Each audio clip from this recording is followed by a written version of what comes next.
நண்பர்களை நீங்கள் பார்த்து கொண்டு இருப்பது உங்கள் கௌசிக் ரிவ்யூ. சரி வாங்க வீடியோக்குள்ள போய் என்ன நடக்க போகுது அப்படின்னு சொல்லிட்டு பாத்தீங்கன்னா, ஒரு பக்கம் நம்ம இந்த பூஜை நல்லபடியா நடந்து முடிக்கணும் அப்படின்னு சொல்லிட்டு ரொம்பவே ஆர்வத்தோடய அக்கறையோடையும் ரொம்பவே ஒரு பக்கம் ஸ்டெப் எடுத்து செஞ்சுட்டு இருக்காங்க நம்ம மல்லி.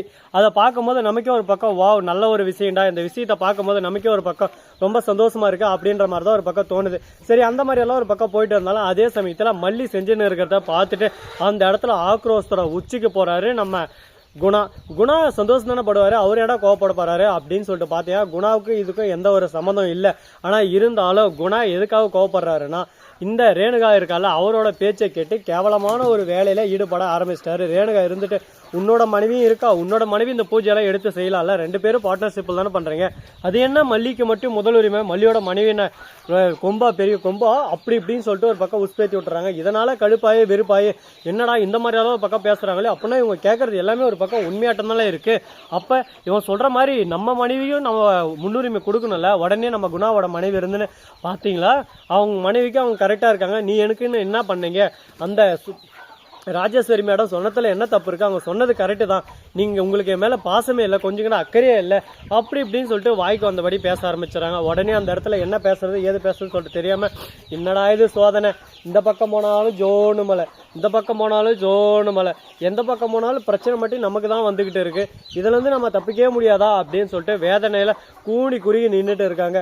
இதுக்கு மேல எந்த ஒரு பிரச்சனையும் வராது, இனிமே வாழ்க்கை நமக்கு சந்தோஷமான ஒரு பாதையை அமைக்க போகுது அப்படின்ற ஒரு நல்ல ஒரு விஷயத்தையும் நம்ம நாடலாம். சரி அந்த மாதிரி எல்லாம் ஒரு பக்கம் போயிட்டு இருந்தாலும் அதே சமயத்துல மறுபக்கம் என்ன நடக்குது அப்படின்னு சொல்லிட்டு பாத்தீங்கன்னா, கரெக்டா நம்ம ராஜேஸ்வரி இருக்கால அவருதுன்னு ஒரு பக்கம் என்ன விஜயே சந்தோஷமா எல்லாத்தையும் நடத்திடலான்னு பார்த்த போல, நான் இருக்கிற வரையும் உனக்கு வாழ்க்கையில சந்தோஷன்றதே நிலையா இருக்காதுடா, என்னைக்கு இந்த அக்காவோட சொத்தை நீ கொடுத்து இந்த அக்கா சந்தோஷமா நீ வாழ்க்கா அப்படின்னு சொல்லிட்டு என் சொத்தை எனக்கு கொடுக்குறியா அப்பதான்டா எனக்கு சந்தோஷம், அது வரையும் எனக்கு சந்தோஷமே இல்லை. அடி பாவி, நான் கஷ்டப்பட்டு உழைச்சி ஓடி ஆடி சம்பாதிச்ச காசை நீ கொஞ்சம் கூட கூச்சமே இல்லாம என்கிட்ட இருந்து புடுங்கிலான்னு சொல்லிட்டு பாக்குறே, இதெல்லாம் நல்லதா பாரு, நினைச்சு பாரு, உனக்கு கொஞ்சம் கூட கூச்சமே இல்லையா, உனக்கு மனசாச்சு உறுத்தலையா அப்படி இப்படின்னு சொல்லிட்டு கேள்வி கேட்குறாங்க. கேள்விகளுக்கெல்லாம் என்கிட்ட பதில் இல்லை, என்கிட்ட இருக்கிறது ஒரே ஒரு பதில் தான், அந்த பதிலுக்கான விட உங்ககிட்டே இருக்கு. எனக்கு தேவை சொத்து சொத்து சொத்து சொத்து, அந்த சொத்துக்காக நான் எந்த எல்லைக்கும் போவோம், யாரை வேணாலும் காவு கொடுக்கவும் யோசிக்க மாட்டேன் அப்படின்னு சொல்லிட்டு சொல்றாங்க. இதை கேட்டதும் இந்த மாதிரி ஒரு கேவலமான கேடுகட்ட ஜென்மத்துக்கூட நான் தம்பியா பிறந்ததுக்கு வெக்கப்படுறேன் துக்கப்படுறேன், நீ எதான் ஆனா பட்டுக்கோப்பா, அதை பத்தி எனக்கு கவலை இல்லை, எனக்கு காசை கொடுத்துட்டு நீ வேதனை பட்டுக்கோ அப்படின்ற மாதிரி டைலாக் சொல்லிட்டு அங்கிருந்து கிளம்பிடுறாங்க. அவங்க பேசத்தெல்லாம் பார்க்கும்போது கொஞ்சம் இரிட்டேட் தான் ஆகுது. என்ன பண்றது, எல்லாமே இந்த காதல் வாங்கிட்டு அந்த காதல் வாங்கிட்டு போயினே இருந்தோம் அப்படின்ற இதுபடி நம்ம பாட்டுக்கு நம்ம போக வேணும் தான். சரி முடிஞ்சிருச்சு, இதுக்கப்புறம் என்ன நடக்க போகுது அப்படின்னு சொல்லிட்டு பாத்தீங்கன்னா, கரெக்டா நம்ம கதிரேசன் இருக்காருல அவருக்கிட்ட ராஜேஸ்வரி போன் பண்ணி இந்த மாதிரி உங்க பொண்ணை விடாம உங்க பொண்ணுக்கு முன்னுரிமை கொடுக்காம அந்த மல்லிக்கே முன்னுரிமை கொடுத்துன்னு இருக்காரு. போற போக்க பார்த்தா உங்க பொண்ணு இனிமே இங்க இருக்க போறதில்ல, உங்க பொண்ணுக்கு எந்த முன்னுரிமையும் கிடைக்க போறதில்ல, உங்க பொண்ணு லாஸ்ட்ல ஸ்ரீனிவாசா கோவிந்தா அப்படின்னு சொல்லிட்டு நாம தான் போட்டுன்னு போக போறோம். அது மட்டும் நல்லாவே எனக்கு தெரிஞ்சிச்சு, இதுக்கப்புறம் நான் சொல்றதுக்கு ஒன்றும் இல்லை, இதுக்கப்புறம் உங்க இஷ்டம் அப்படின்ற மாதிரி பேசிடுறாங்க. இப்போ என்னடா பண்றது ஏதுடா பண்றதுன்னு சொல்லிட்டு தெரியாம கூனி குறுகி போயிட்டு வாழ்க்கையில வேதனை மட்டும் நம்மளுக்கு நிச்சயமா கடைசி வரை இருந்துகிட்டே இருக்குமா அப்படின்னு சொல்லிட்டு ஃபீல் பண்ணிருக்காங்க. இந்த கஷ்டம் நஷ்டம் துக்கம் துயரம் எல்லாமே கண்டினியூ ஆகுமா ஆகாதா அப்படின்றத பொறுத்து வந்து பார்க்கலாம்.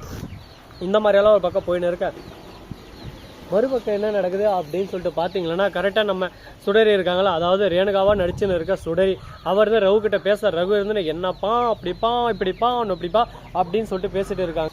யார் என்ன வேணா பேசிட்டுங்க, யார் அப்படி பேசினா இப்படி பேசினா யாரை பத்தி நம்மளை கவலைப்படக்கூடாது, நம்ம வாழ்க்கையில நம்ம ஜெயிக்கணும்னா அதுக்கான உழைப்பை நம்ம போட்டாகணும், நாம உழைச்சாதாங்க நமக்கு சோறு, அதனால நாம உழைச்சா மட்டும்தான் இந்த இடத்துல நிலையா ஒரு இதில் நிக்க முடியும் அப்படின்ற இதுபடிதான் ஒரு பக்கம் போயிட்டு இருக்காங்க. அது போல நடக்குமா நடக்காதா, இதுக்கப்புறம் என்னென்ன பண்ண போறாங்க அப்படின்ற விஷயத்த கூடிய சீக்கிரம் நம்ம பார்க்க தான் போறோம், பார்த்து தெரிஞ்சுக்கலாம் போறோம். அது மட்டும் இல்லாம மறுபக்கம் என்ன நடக்க போகுது அப்படின்னு சொல்லிட்டு பாத்தீங்கன்னா, நம்ம தலைவன் கதிரேசன் இருக்கிறதுல சொட்ட மாட்டேன், அவங்ககிட்ட சொன்னாலும் கேட்க மாட்டேன், என்னதான்டா அவனுக்கு பிரச்சனை அப்படின்னு சொல்லிட்டு அவனை பொறுத்த வரைக்கும் தான் பொண்ணு சந்தோஷமா இருக்கணும், தான் பொண்ணுக்காக எத்தனை பொண்ணோட வாழ்க்கையை வேணா நம்ம சீரழிக்கலாம், ஆனா தான் பொண்ணு சந்தோஷமா இருக்கணும் அப்படின்ற ஒரு கேவலமான கேடுகட்ட எண்ணத்தோட சுத்தின்னு இருக்கிறதா நம்ம கதிரேசா, உனக்கு கொஞ்சமான ஈவு இறக்கம் எதனா இருந்தா நீ நல்லவனா இருப்பியா, ஆனா நீ ஏன் அந்த மாதிரி பண்ற, உனக்கு ஏன் அவங்ககிட்ட சொல்லி புரிய வைக்க முடியாது அப்படின்னு சொல்லிட்டு திட்ட ஆரம்பிச்சுறாங்க. திட்டி என்ன பண்றது, வாழ்க்கையில வேதனை இருக்கலாம், வேதனையே வாழ்க்கையா இருக்கே அப்படின்னு சொல்லிட்டு ஃபீல் பண்ணிருக்காங்க. இதுக்கப்புறம் என்னென்ன நடக்க போகுது, என்னென்ன பண்ண போகிறாங்க அப்படின்னு சொல்லிட்டு தெரியலிங்க. ஆனால் ரொம்பவே ஒரு பக்கம் கஷ்டமாக தான் போயின்னு இருக்குது. நம்ம வாழ்க்கை இந்த மாதிரி தான் போயிருமா அப்படின்னு சொல்லிட்டு பயத்தோடையும் பதட்டோட தான் போயிட்டு இருக்கு.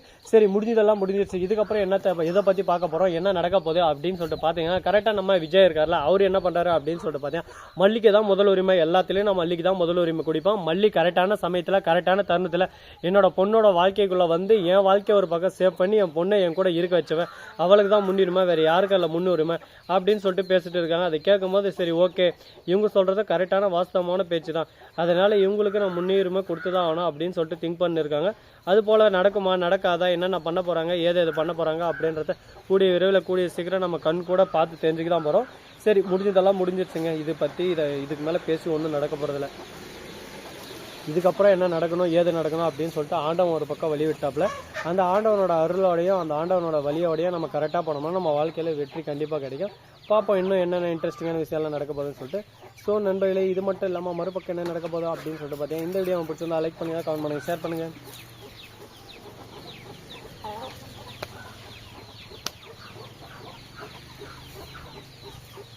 நம்ம சேனலில் கிவ்அவே வச்சுருக்கோம். இந்த கிவ்அவேல பார்ட்டிசிபேட் பண்ணுற நண்பர்களுக்கு அருமையான அற்புதமான ஆஃபர்ஸ் எல்லாம் காத்துனுருங்க. ஃபர்ஸ்ட் ஆஃபர் என்ன அப்படின்னு சொல்லிட்டு பார்த்தீங்கன்னா, ஒரு சில்வர் அன்னக்குடம், செகண்டு ஒரு சில்வர் குடம், தேர்டு ஒரு சொம்பு. இது யாருக்கு வேணும் அப்படின்ற நண்பர்கள் மறக்காமல் இந்த வீடியோவை பிடிச்சிருந்தா லைக் பண்ணுங்கள், கமெண்ட் பண்ணுங்கள், ஷேர் பண்ணுங்கள், டிண்டிங் மேலே தட்டி விட்டு போங்க.